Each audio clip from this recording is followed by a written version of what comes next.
Puji Tuhan. Ya, shalom Bapak Ibu semua. Pagi hari ini kembali kita mau belajar merenungkan firman Tuhan. Pesan Tuhan buat kita di minggu ini, segera bangkit ketika jatuh. Ya, kemarin sudah disampaikan oleh Bapak Gembala, sudah diuraikan apa yang menjadi latar belakangnya. Kita ambil dulu dari kitab Mika pasal yang ke-7. Ayat yang ke-8. Saya bacakan untuk Bapak Ibu semuanya. Janganlah bersuka cita atas aku, hai musuhku. Sekalipun aku jatuh, aku akan bangun pula. Sekalipun aku duduk dalam gelap, Tuhan akan menjadi terangku. Nah, kita mungkin sering mendengar di dalam kehidupan orang-orang di dunia ini ataupun yang kita jalani. Kadang-kadang perjalanan hidup kita ini kan seringkali diumpamakan sebagai sebuah pertandingan ya di dalam sebuah arena perjalanan hidup kita sebagai manusia. Nah, di mana perjalanan itu bisa saja kita ngalami kondisi jatuh ya. Ya, contohnya misalnya sebut aja salah satunya adalah kegagalan ya. Mungkin kita pernah ngalami yang namanya kegagalan ya. Nah, cuma kan yang menjadi pertanyaan responnya kurang lebih apa kalau ketika terjadi kegagalan. Ternyata kegagalan itu adalah bagian dari kehidupan yang tidak terpisahkan. Mungkin ada yang pernah ngalami gagal dalam pendidikan, gagal dalam bisnis, gagal dalam mungkin hubungan dengan orang-orang yang dijumpai, ya, gagal dalam pekerjaan, gagal dalam mungkin peran di dalam keluarga, ya, dan masih banyak lagi. Nah, di masa-masa seperti itu, ya, tidak sedikit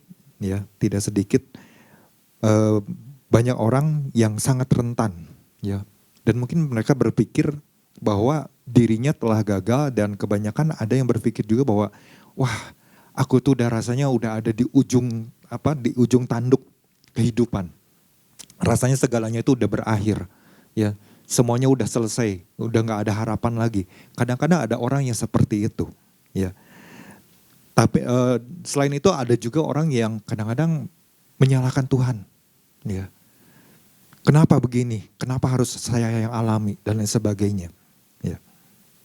Nah, tentu di sini lingkaran ini, ya, di dalam lingkaran ini pastinya ada kelompok orang-orang yang dia bisa bangkit, ya, ketika dia alami yang namanya kegagalan. Tapi ada juga kelompok orang-orang yang justru dia semakin terpuruk, ya, semakin terpuruk dengan apa yang dialaminya. Nah, kalau kita mau merenungkan lebih jauh lagi, sebetulnya kan ini merupakan sebuah pilihan. Ya, sebuah pilihan ketika orang mengalami kegagalan. Kalau kita memilih ya untuk terus menyesali diri, untuk terus menyalahkan diri sendiri, menyalahkan orang lain, menyalahkan masalah dan sebagainya, ya orang itu akan terpuruk, ya, terus akan terpuruk dan akhirnya ya akan semakin dalam jatuhnya, ya. Bahkan mungkin banyak orang yang kadang-kadang hari-hari ini juga begitu banyak kasus orang bunuh diri, ya, karena tekanan-tekanan yang dialaminya, karena kegagalan di dalam hidupnya. Tapi ada juga kelompok orang-orang yang ketika dia sadar, oh ternyata kegagalan ini bukanlah sebuah akhir dari segalanya, tapi justru merupakan sebuah pelajaran, sebuah awal untuk bisa berhasil di masa depannya. Ya, nah, buat orang-orang yang ada di dalam Tuhan, saya percaya kita tentunya nggak mau menjadi orang yang disebut kelompok orang-orang pecundang, ya. Karena kan kalau orang yang gagal yang terus menyesali dirinya boleh disebut sebagai pecundang, ya. Tapi kita menjadi orang-orang yang benar-benar bisa bangkit seperti pesan yang Tuhan berikan buat setiap kita, ya. Nah, saya percaya Bapak Ibu, ketika kita ada di dalam Tuhan, apa yang sebetulnya bisa memberikan kekuatan, memberikan satu perjalanan yang membuat kita tetap bisa berdiri tegak gitu. Tidak lain adalah karena adanya firman Tuhan. Ya. Kita bersyukur di tempat ini kita selalu mendapatkan tuntunan Tuhan, pesan Tuhan setiap minggunya, yang itu terus menguatkan kita. Ketika kita mungkin ada dalam satu titik, mulai lemah karena mungkin hal-hal yang terjadi, kita jadi kuat lagi. Ya, kita diingatkan lagi, kita ditegur, kita dinasehati. Ya. Dan kita bersyukur untuk hal itu. Nah, saya mau bacakan kembali apa yang menjadi inti pesan Tuhan buat kita umatnya. Dikatakan begini, di dalam mengiring Tuhan, wajar umat Tuhan diperhadapkan dengan berbagai keadaan. Ya, keadaan itu kan bisa situasi baik, kadang situasi yang tidak mudah dihadapi, kadang bisa situasi yang sulit dan panjang. Nah, Tuhan mau kita menjadi orang-orang percaya yang tangguh dalam pengertian tidak pasrah, tidak mudah larut dalam keadaan, mengasihani diri, dan memutuskan untuk tidak berbuat apa-apa. Ya, karena kan kita kemarin diingatkan ada orang-orang yang menganggap bahwa mungkin kalau terjadi hal seperti itu menganggap bahwa oh ini kan udah kehendak Tuhan. Ya. Nah, Tuhan mau kita umat menjadi orang percaya yang cepat untuk bangkit kembali karena percaya selalu ada tangan Tuhan yang tersedia untuk menolong. Ya. Mungkin situasinya belum berubah seketika, tapi minimal ada semangat untuk mau bangkit kembali, menangkap kembali tujuan Tuhan dan menata kembali. Ya. Jadi lewat pesan ini kemarin Bapak Gembala sudah bilang Tuhan memberikan sebuah gambaran. Ya, orang seperti orang yang jatuh ke tanah, kemudian segera bangkit kembali, kemudian dia bersihkan segala mungkin ada pasir, ada kotoran, ada kerikil ya yang mungkin menempel di badannya ya atau di pakaiannya. Nah, ada dua hal yang sudah Bapak Gembala bagikan ya, sudah Bapak Gembala uraikan, jelaskan. Apa yang perlu kita miliki ketika menghadapi keadaan yang tidak mudah agar kembali bangkit dan pulih. Yang pertama, jangan biarkan musuh tertawa, percaya bahwa Tuhan belum selesai dengan kita. Dan yang kedua, jangan membiarkan diri terus larut dalam keadaan jatuh, tetapi milikilah self-healing ya atau penyembuhan sendiri. Nah, kemarin kita sudah mendengar penjelasannya. Ya.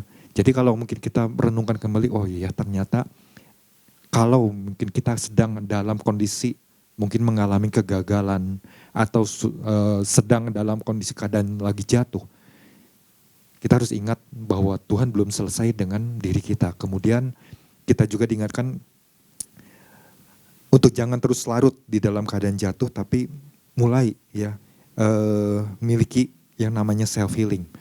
Saya jadi ingat ketika dijelaskan tentang self healing, waktu saya digigit oleh anjing ya di lengan sini yang robeknya kurang lebih 1,5 senti. Pada saat itu kan saya harus memutuskan apakah ini pergi ke rumah sakit, ke IGD untuk dijahit ataukah enggak. Ya karena robeknya kan udah langsung kelihatan, ada tulang daging dan sebagainya. Waduh, saya pikir ada perasaan takut juga kalau harus pergi ke rumah sakit. Tapi saya punya satu keyakinan, Tuhan kalau engkau, saya berpikir begini, kalau Tuhan engkau saya melihat kulit ini hidup, ya kulit di dalam tubuh kita ini hidup. Saya percaya kalau misalnya ini tidak dijahit, akan terjadi pemulihan dengan caranya Tuhan. Jadi saya memutuskan pada waktu itu enggak menjahitnya, enggak pergi ke rumah sakit. Ya udah saya perban, saya ambil salah satu obat yang bisa menghentikan pendarahan dan kemudian membiarkannya terus ya. Ya walaupun ya rasanya kan sesuatu yang gak enak. Tapi ketika saya lihat saat sekarang, bekasnya itu boleh dikatakan hampir sempurna. Artinya, oh ternyata tubuh kita ya betul seperti yang Bapak Gembala sampaikan, punya yang namanya self healing, penyembuhan sendiri. Itu artinya betapa dahsyatnya Tuhan menciptakan setiap kita. Ya. Nah, pagi hari ini apa yang bisa saya bagikan ya berkaitan dengan pesan Tuhan ini agar kita memiliki satu sikap ketika menghadapi keadaan yang tidak mudah, tapi kita bisa bangkit, bisa pulih. Yang saya renungkan, Leo, mungkin dari kehidupan hari lepas hari ya. Jangan biarkan diri kita untuk terus ada dalam tekanan. Ya. Untuk ada dalam tekanan terhadap apa? Mungkin terhadap hal-hal yang menyesakkan. Hal-hal yang menyesakkan diri kita, menyesakkan hati, pikiran. Ya. Tapi apa yang harus kita lakukan? Lepaskan semua itu. Ya. Lepaskan semua itu dan bangun terus keterhubungan untuk menggenapi panggilan Tuhan atas hidup kita. Ya. Jadi cukup panjang poinnya. Jangan biarkan diri untuk terus ada dalam tekanan terhadap hal-hal yang menyesakkan. Ya. Jadi kan kalau kita menjalani kehidupan ini kadang-kadang kan ada banyak peristiwa yang kemudian membuat aduh rasanya nyesek ya hati saya ini. Aduh karena peristiwa ini aduh rasanya mau nafas saja rasanya begitu sulit gitu. Ya.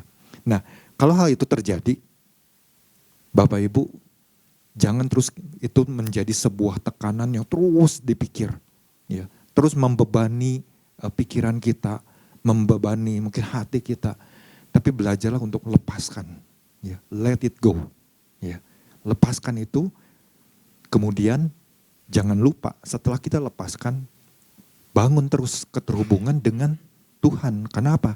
Tuhan sudah memilih kita, Tuhan sudah membuat sebuah pilihan dengan sebuah panggilan terhadap diri kita masing-masing. Jadi kemarin kita diingatkan, jangan sampai kita lupa akan tujuan, ya, tujuan yang Tuhan sudah berikan. Ya. Nah, ayatnya diambil dari Mika pasal yang ke-7 dan ke-7 juga. Ya. Tetapi aku ini menunggu-nunggu Tuhan, akan mengharapkan Allah yang menyelamatkan aku, Allahku akan mendengarkan aku. Ya. Jadi kalau kayak saya renungkan ayat ini, ternyata seorang Nabi Mika, dia mengajarkan, ya, kepada umat Tuhan pada waktu itu harus belajar untuk menunggu-nunggu Tuhan. Artinya belajar untuk menanti-nantikan Tuhan. Artinya ya harus terus punya keterhubungan dengan Tuhan. Jangan melupakan Tuhan, jangan meninggalkan Tuhan, menjauhkan diri dari Tuhan. Ya. Nah, masalahnya kalau orang menghadapi atau mengalami yang mungkin namanya misalnya sebuah kegagalan, apa yang dia lakukan? Ya. Kalau misalnya orang ini adalah orang percaya, mungkin dia beranggapan selama ini saya kan sudah rajin berdoa, saya sudah tekun ibaratnya, ya, membangun sebuah jadwal untuk bersekutu dengan Tuhan, mungkin membaca renungan harian, baca firman Tuhan. Tapi kenapa saya harus mengalami hal-hal yang justru dalam kehidupan itu bukan menjadi sesuatu yang mungkin lebih dipermudah, tapi justru semakin sulit. Ya. Dan banyak hal lagi. Ya. Jadi kadang-kadang ada orang yang berpikir, nah kalau gitu ngapain saya harus doa? Ya. Ngapain saya harus terus terhubung sama Tuhan? Kadang-kadang ada orang yang berpikir seperti itu. Ya. Karena ketika ngalami satu masalah, misalnya dalam hal kegagalan, ini kadang-kadang orang sangat-sangat rentan untuk berpikir seperti itu. Nah, sebagai orang percaya kita nggak boleh mengalami hal tersebut. Ya. Ada sebuah istilah yang mungkin istilah ini disebut namanya burnout. Ya. Jadi orang itu bisa saja mengalami satu kondisi burnout. Apa itu burnout? Ya. Burnout itu sebuah situasi, suatu kondisi di mana orang tersebut mengalami kelelahan secara fisik, secara mental, dan juga emosional. Ya. Jadi kan ketika kita menjalani kehidupan hari lepas hari kan tidak lepas dengan yang namanya kadang-kadang fisik ini merasa lelah. Atau mungkin mental ini ketika menghadapi berbagai persoalan membuat mental kita juga menjadi lelah. Sehingga membuat mungkin kadang-kadang kadar emosinya itu sulit dikendalikan. Ya. Nah kalau itu terus dibiarkan, itu menjadi sesuatu yang berbahaya. Ya. Tapi Tuhan gak mau, ya, kita sebagai anak-anak Tuhan membiarkan hal tersebut, mendiamkan hal tersebut.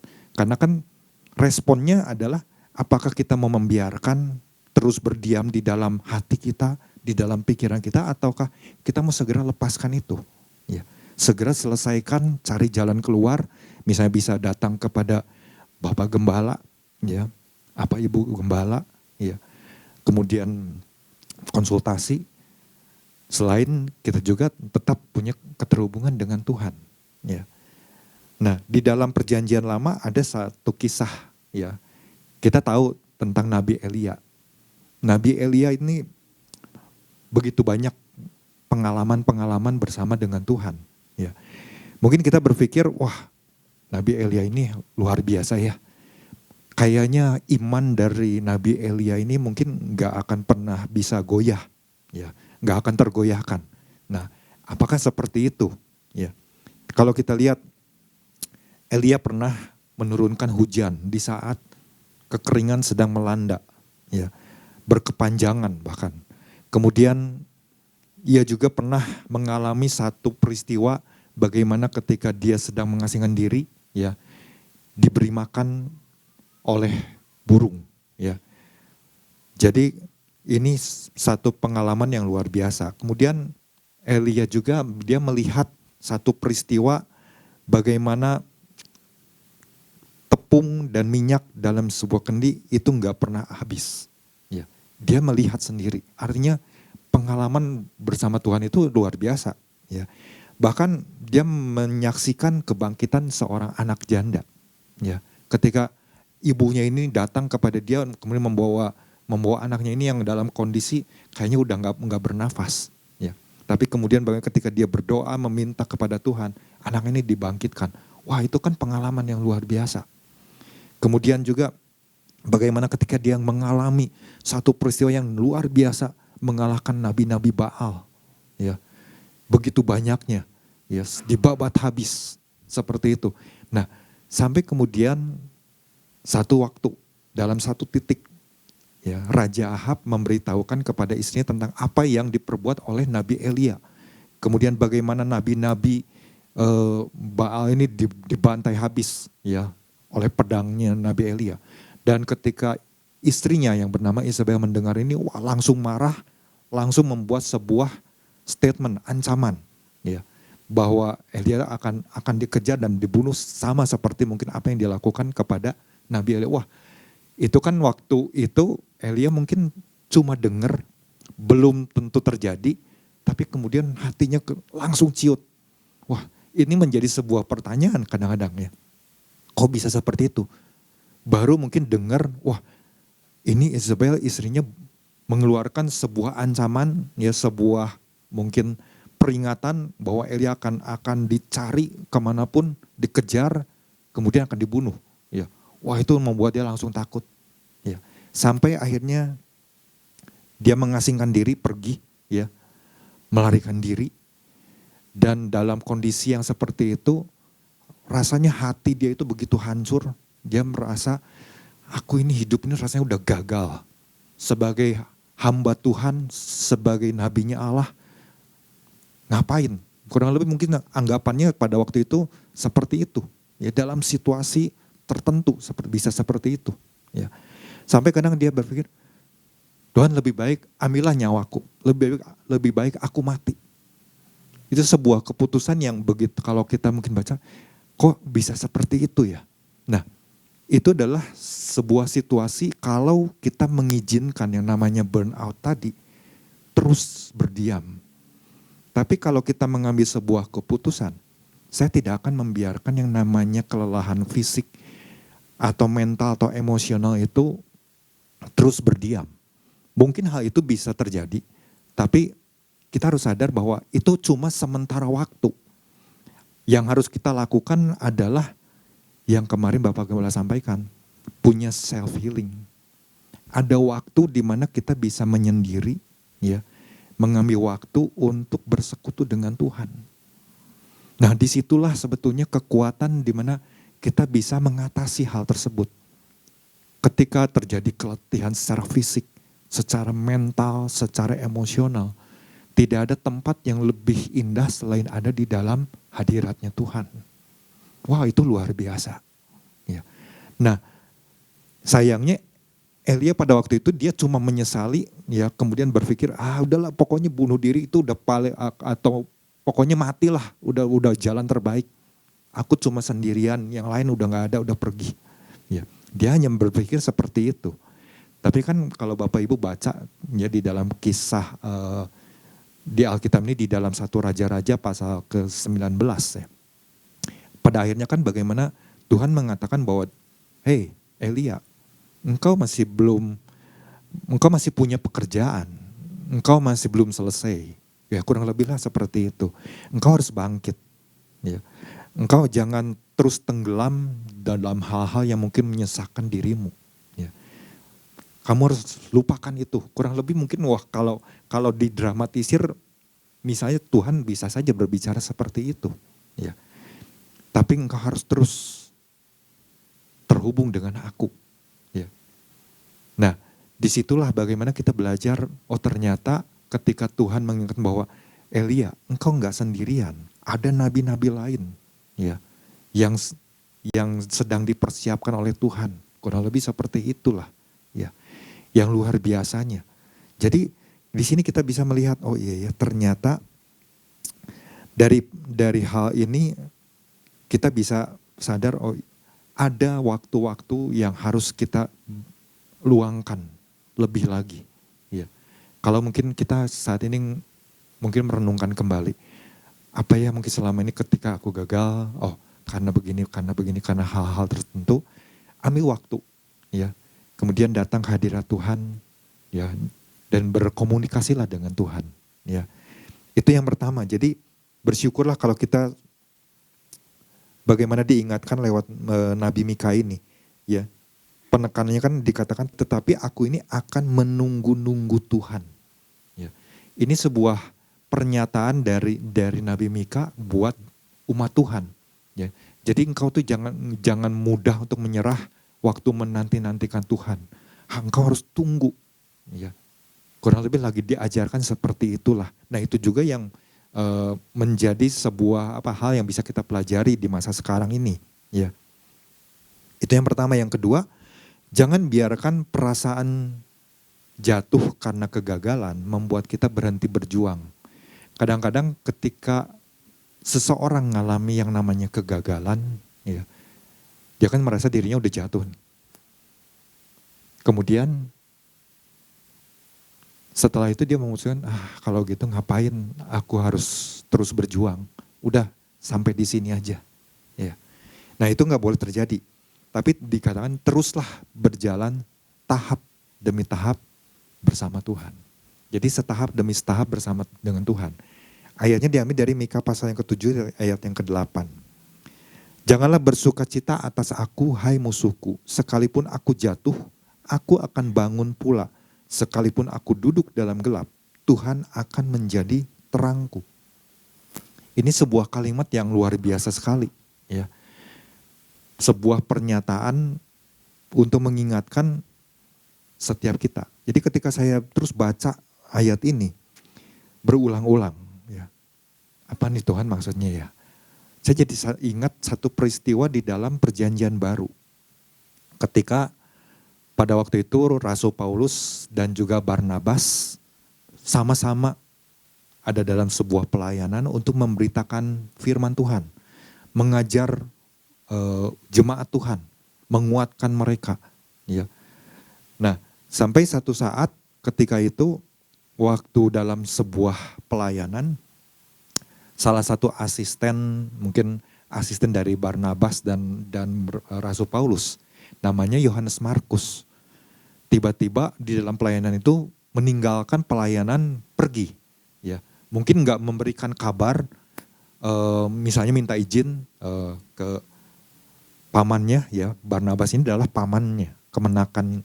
Jadi Yohanes Markus ini kemenakan dari Barnabas. Ya, nggak bilang mungkin ke Barnabas ini untuk izin pergi dulu, mau kemana misalnya, atau juga ke Rasul Paulus, tapi tiba-tiba langsung pergi. Ya, nah waktu dicari kemudian nggak ada, kemana ini Yohanes Markus ini? Ya, nah di situ Rasul Paulus begitu kecewa, begitu marah, kurang lebih seperti itulah. Kok di dalam pelayanan bisa tiba-tiba seenaknya pergi begitu aja gitu, nggak ngomong-ngomong. Ya.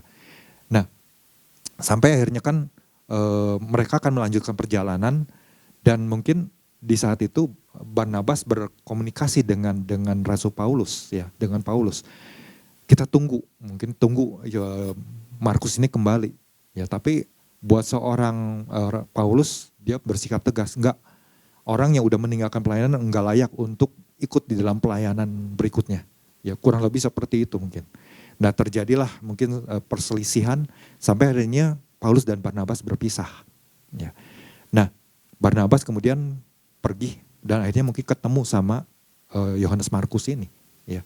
Dan kemudian bagaimana bisa kalau Bapak Ibu nanti baca ya di dalam kisah para rasul pasal yang ke-15. Ya. Dari ayat yang ke-35 nggak salah sampai 41. Itu bagaimana Barnabas pada akhirnya kan ketemu sama Yohanes Markus. Saya menggambarkan bagaimana setidaknya Yohanes Markus mungkin bertanya, kalau Rasul Paulus kemana? Ya. Oh, Rasul Paulus pergi bersama dengan Silas ke daerah ini. Kurang lebih. Loh, kenapa nggak pergi bareng? Kurang lebih mungkin seperti itu ya terjadi komunikasi. Akhirnya mungkin dijelaskanlah seperti itu. Nah, kalau seorang Yohanes Markus pada waktu itu, dia mendengar penjelasan dari Barnabas bahwa mungkin Rasul Paulus kecewa sama kamu karena meninggalkan pelayanan. Kalau seorang Yohanes Markus ini orang yang sangat-sangat sensitif, ya, orang yang begitu mudah untuk berpikir negatif, ya, orang yang begitu mudah untuk tersakiti. Mungkin pada saat itu pelayanan dia itu akan berakhir. Dia berpikir, oh iya ya ternyata seperti itu loh yang namanya pelayanan. Susah juga ya. Ah ngapain kalau gitu aku ikut pelayanan. Ya, percuma. Toh aku juga nggak dianggap sama Rasul Paulus. Ya, toh aku juga nggak begini dan lain sebagainya. Mungkin muncul pemikiran-pemikiran seperti itu. Ya, kalau itu dibiarkan ya orang itu akan jatuh. Ya, Yohanes Markus mungkin akan memilih jatuh dan menjauh. Ya, tetapi ternyata hal itu tidak terbukti, ya. Karena apa? Yohanes Markus memilih untuk dia mungkin merasa, aduh iya ya, dia sudah gagal di dalam pelayanan ini karena dia tidak mungkin berdiskusi lebih dulu kalau dia mau pergi ke satu tempat, ya. Dan akhirnya dia memutuskan untuk tidak membiarkan hal tersebut, ya, berdiam di dalam kehidupannya, tapi dia tetap berjalan setahap demi setahap. Ya. Jadi kadang-kadang kan mungkin kalau orang berpikir, wah dia udah gagal ya udah seperti itu selesai. Ya. Tapi ternyata kalau direnungkan kembali, ternyata di dalam sebuah kegagalan itu ada pelajaran yang sebetulnya sedang diajarkan buat seseorang. Ya, ya juga bagi buat setiap kita, ketika kita alami kegagalan sebetulnya ada masa-masa di mana kita itu sedang diajarkan setahap demi setahap oleh Tuhan. Ya, tentang apa itu mungkin, kenapa engkau harus mengalami kegagalan, kenapa engkau harus mengalami kejatuhan, kenapa engkau harus begini, kenapa engkau harus mengalami ini, mengalami itu. Ya, nah orang yang berhasil untuk mengatasi itu, jelas dia nggak akan pernah kehilangan tujuan Tuhan. Tapi dia tetap berjalan setahap demi setahap, selangkah demi selangkah, tentunya bersama dengan Tuhan. Ya. Dan hal ini tercatat buat seorang Yohanes Markus. Ya. Karena apa, kalau Bapak Ibu melihat apa yang Rasul Paulus sampaikan atau Rasul Paulus tulis di Alkitab, di dalam Kolose pasal yang keempat ayat yang ke-10. Ya. Di situ kan bagaimana dengan sangat jelas. Ya, dikatakan begini, salam kepada kamu dari Aristarkus, temanku sepenjara, dan dari Markus, kemenakan Barnabas. Tentang dia, kamu telah menerima pesan, terimalah dia apabila dia datang kepadamu. Ya. Nah, apa benar seperti itu? Hal ini kita kalau kita teliti lagi di dalam 2 Timotius pasal yang keempat yang ke-11. Kembali Rasul Paulus menuliskan begini. Hanya Lukas yang tinggal dengan aku. Jemputlah Markus dan bawalah ia kemari karena pelayanannya penting bagiku. Artinya kalau dari pernyataan Rasul Paulus saja seperti itu tentang Markus, Yohanes Markus ini. Artinya waktu dia udah berpisah, ya udah nggak pernah, mungkin udah nggak pernah bertemu dengan Rasul Paulus. Yohanes Markus tetap ya tidak dalam membiarkan dirinya itu kecewa karena merasa gagal dan sebagainya. Karena dia udah jatuh di dalam hal yang mungkin nggak seharusnya dia lakukan. Tapi dia tetap berjalan. Mungkin setahap demi setahap yang akhirnya membuat Rasul Paulus yang tadinya awalnya kecewa dengan pribadi Yohanes Markus, akhirnya menyatakan bahwa pelayanan Yohanes Markus ini penting. Ya. Nah inilah juga yang harus kita sadari. Ya. Saya jadi waktu saya mempersiapkan ini, saya ingat di tahun 2021. Ya. Ketika itu kan kita sedang mengalami masa-masa yang begitu sulit. Ya. Bukan hanya negara Indonesia aja, tapi banyak negara. Karena dilanda dengan COVID.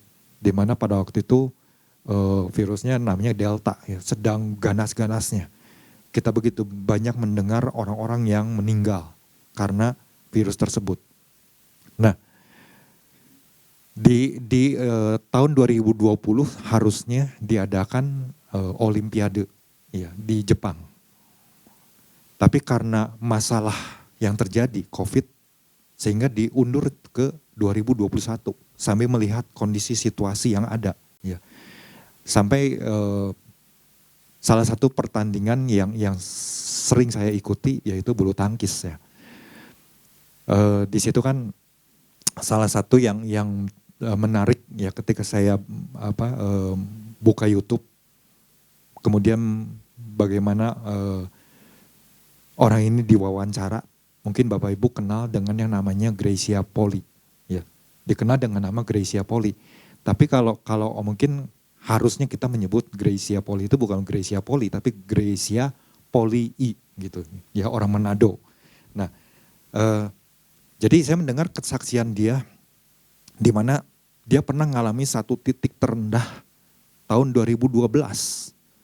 Dia mendapatkan kartu hitam dari IOC, ya, Komite Olimpiade Internasional, waktu dia bertanding di tahun 2012 di London.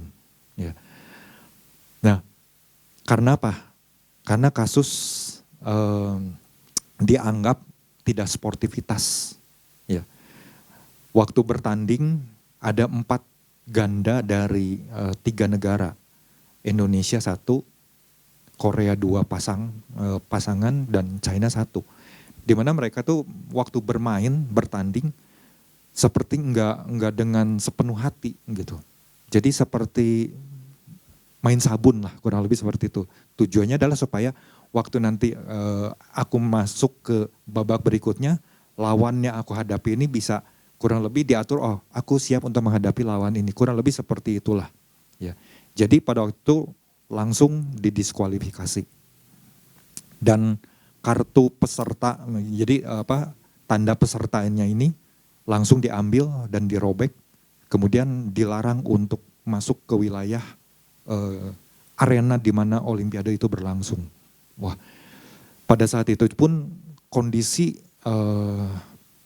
cabang olahraga bulu tangkis ini sedang dalam satu titik di mana IOC sedang mempertimbangkan untuk tidak mengikutsertakan di pertandingan Olimpiade berikutnya. Jadi sedang dipertimbangkan. Nah, muncullah kasus ini. Nah, mungkin sebagai seorang atlet, wah dia merasa kecewa, dia benar-benar merasa nggak bersalah. Karena pada waktu itu kalau dia memberi kesaksian itu, dia itu dalam kondisi sebenarnya sedang cedera di bagian bahu lengan di sini. Karena yang namanya atlet itu kan kalau dia terus bertanding, jadi untuk ikut sebuah Olimpiade 1 tahun sebelumnya itu dia harus mengikuti berbagai turnamen untuk mengumpulkan poin, karena itulah sistem ya, di mana 13 pasangan ganda harus ada di dalam ranking tersebut supaya bisa mengikuti Olimpiade. Nah, dia tuh berjuang di tahun 2011-nya itu, dan itu membuat cedera. Dan kenapa dia mungkin bermain seperti itu ya, karena udah nggak tahan dengan rasa sakitnya ya, yang kalau bertanding itu bisa bengkak, harus pakai painkiller seperti itu ya, seizin dokter. Nah, dia merasa wah pada saat itu kok nggak ada orang-orang yang membela, orang-orang cuma memberikan sebuah kekuatan, motivasi, jangan berhenti dari badminton ya. Kurang lebih ya udah terima aja apa yang harus dialami. Di situ dia bagaimana merasa ada dalam titik terendah di mana wah begitu kecewanya. Karena apa? Dia adalah orang yang pada saat mungkin usia dia sedang bertumbuh, dia sedang diperhadapkan dengan sebuah keputusan. Kamu mau mengikuti di bulu tangkis ini sebagai ganda putri atau ganda campuran? Ya, dia sebagai seorang anak muda mungkin baru usia sekitar 13-14 tahun ya, diperhadapkan dengan sebuah keputusan seperti itu kan gak mudah. Tapi akhirnya kemudian dia jalani. Di ganda campuran dia cukup sukses, di ganda putri dia coba untuk jalani ya. Sampai akhirnya di usia 16 itu dia memutuskan udah aja di ganda putri ya. Dia memutuskan itu. Kenapa dia ambil hal tersebut? Dia katakan karena dari olimpiade yang ada, yang namanya ganda putra tunggal putra, tunggal putri, ya ganda campuran semua udah pernah meraih medali, cuma ganda putri yang belum. Ya, jadi dia memutuskan, saya memutuskan untuk di ganda putri. Orang tua ya pada waktu itu kan mamanya yang sebagai orang tua tunggal ya memberikan dukungan, motivasi dan lain sebagainya. Mungkin berpikir kenapa kamu ngambil keputusannya padahal kan di ganda campur kamu tuh lebih berprestasi daripada ganda putra, ada ganda putri. Tapi dia mengambil keputusannya karena sepertinya itu ditaruhkan oleh Tuhan kan. 2004 ini dia ngalami satu keseriusan lah di dalam Tuhan. Ya, sering di dalam komunitasnya dia sering ikut komsel ya, dan banyak dikuatkan oleh firman Tuhan. Tapi 2012 ini terjadi hal yang begitu menyedihkan, membuat dia berpikir pada waktu itu ini adalah akhir segalanya. Karena pada waktu itu di hari Minggu, ya, ketika dia mungkin 3 hari 3 malam nggak makan, nggak minum, dia cuma nangis. Kemudian pada hari Minggu itu seperti didorong oleh Roh Kudus pergi ke gereja. Jadi akhirnya dia pada waktu itu diajak oleh teman pasangan gandanya, udahlah kita jalan-jalan aja daripada nggak bisa ke sana. Tapi dia maksudnya izin ya, aku mau pergi ke gereja, ya 1 jam aja katanya. Ya setelah pulang dari gereja di satu wilayah dia temukan satu kata N. Jadi N itu artinya akhir ya. Dimana pada itu dia berpikir, oh iya ya, mungkin dia sudah mempermalukan negara dia, mempermalukan organisasi yang menaungi dia yaitu PBSI, mempermalukan mungkin teman-teman dia, orang tua, keluarga dia, ya, karena mungkin dianggap seperti itu, jadi main sabun seperti itu. Jadi di saat itulah mungkin dia menyesali diri dan lain sebagainya, menyalahkan diri sendiri, ya. Tapi apa yang membuat dia bisa bangkit? Dia harus ngalami skorsing 2 tahun, ya tidak boleh bertanding di internasional, demikian juga di Indonesia. Tapi kemudian mendapat keringanan di Indonesia, ya. Dan kemudian dia berpikir, wah kayaknya karir aku di bulu tangkis sudah berakhir nih, ya. Dan akhirnya apa yang dia lakukan? Dia bertanya sama mamanya. Mamanya bilang, kamu ingat waktu kamu umur 8 tahun kamu sudah memutuskan begini. Jadi dibalikin lagi.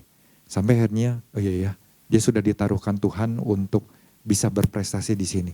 Kalau sekarang kamu memutuskan untuk keluar, berarti kamu adalah seorang pecundang. Mamanya bilang begitu.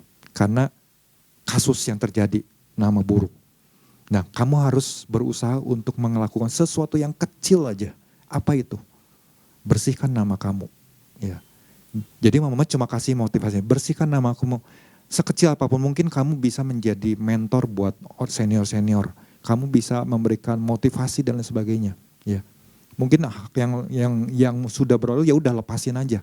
Ya, udah aja lupakan. Tapi kamu bangkit lagi. Ya. Sampai akhirnya 2021 itu kan usia dia itu udah umur 34 tahun. Ya. Di saat 270 juta penduduk Indonesia mungkin pada itu sedang mengalami kesusahan. Mungkin namanya sukacita aja boleh dikatakan hampir tidak ada kali ya.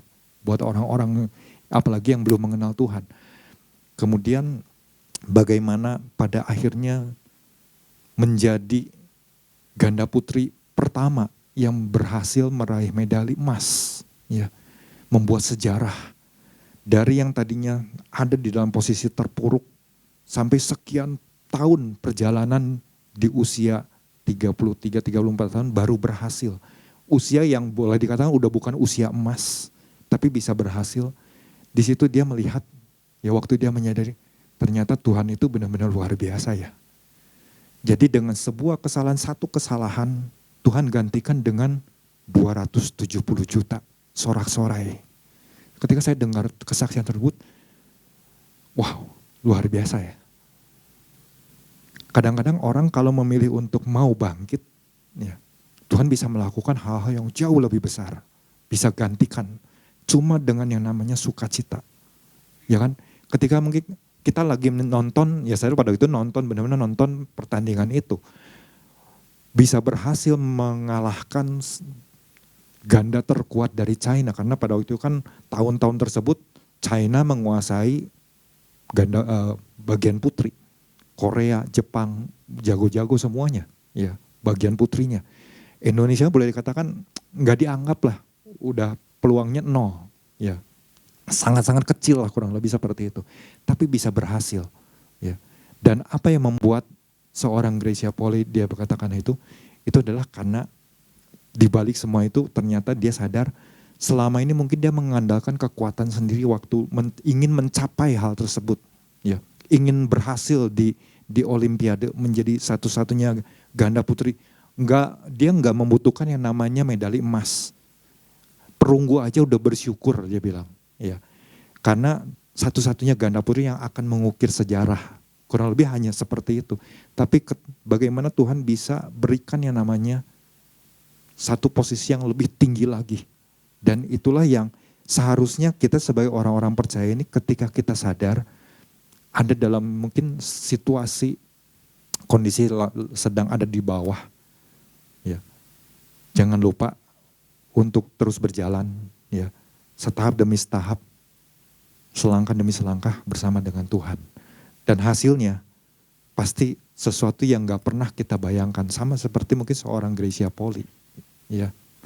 Nah, biarlah dua hal ini, mari Bapak Ibu, saya mengajak kita semua jangan menjadi orang yang mungkin apapun keadaan kita yang sedang dihadapi, jangan biarkan diri kita itu mudah untuk menyerah, atau berhenti berjuang, tapi tetap, ya, bersama dengan Tuhan, tetap bangun keterhubungan, ya. Apapun hal-hal yang menyesakkan kita, ya jangan biarkan itu berlama-lama di dalam diri kita. Ya lepaskan semua itu. Ya Tuhan Yesus memberkati.